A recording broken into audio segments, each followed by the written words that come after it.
সমাজ সর্বদা পরিবর্তনশীল। সৃষ্টির আদিলগ্ন থেকে সমাজের পরিবর্তন ঘটছে এবং ভবিষ্যতে ঘটবে। কিন্তু সমাজের পরিবর্তন যদি মানুষের জন্য অকল্যাণ বয়ে আনে তা খুবই চিন্তার বিষয়। মনে রাখবেন, সমাজে আজ যা অস্বাভাবিক, আপনি যদি তার প্রতিবাদ না করেন তবে কাল তা অস্বাভাবিক হয়ে যাবে। বিদেশ থেকে আমদানি করা কোনো অপসংস্কৃতিকে আপনি যদি আজ প্রতিবাদ করতে না পারেন, কাল থেকে তা আপনার সমাজের অবিচ্ছেদ্য অঙ্গ হয়ে যাবে। সমাজের জন্য অকল্যাণকর হলেও কাল আপনি তার প্রতিবাদ করতে পারবেন না। আপনাকে আজই কলম ধরতে হবে। আপনার ভিতরে জেগে ওঠা প্রতিবাদ প্রেমে রূপান্তর করলে চলবে না, মুখে তা প্রকাশ করতে হবে। কিন্তু দুঃখের বিষয় হচ্ছে, সমাজের এক সময় যারা বিদ্রোহী কবিতা লিখত, প্রতিবাদ করত, তার আজ প্রেমিক কবি হয়ে গেছে। প্রেম নিয়ে তারা ব্যস্ত।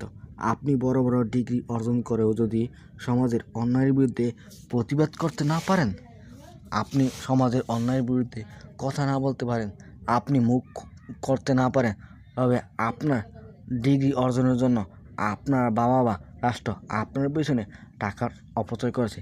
আপনার পেছনে টাকা ব্যয় না করে যদি সমাজের গরিবদের পিছনে টাকা ব্যয় করতো, তাহলে সমাজটা অনেক এগিয়ে যেত। সমাজে না খেয়ে থাকা মানুষগুলো আর সুন্দরভাবে জীবন কাটাতে পারতো। আপনার মতো মানুষরাই ঢাকার শাহবাগে সার্টিফিকেট দিয়ে গোসল করে।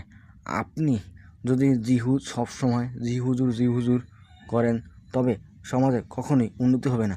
আপনি বড় বড় ডিগ্রি অর্জন করেও যদি হ্যাঁকে হ্যাঁ এবং নাকে না বলতে না পারেন, তবে আপনার পড়ালেখা করে অন্যায় হয়েছে।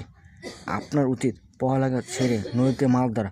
আর যাই হোক, আপনার পরিবার 2 বেলা মাছে ভাতে খেতে পারবে। ধন্যবাদ সকলকে।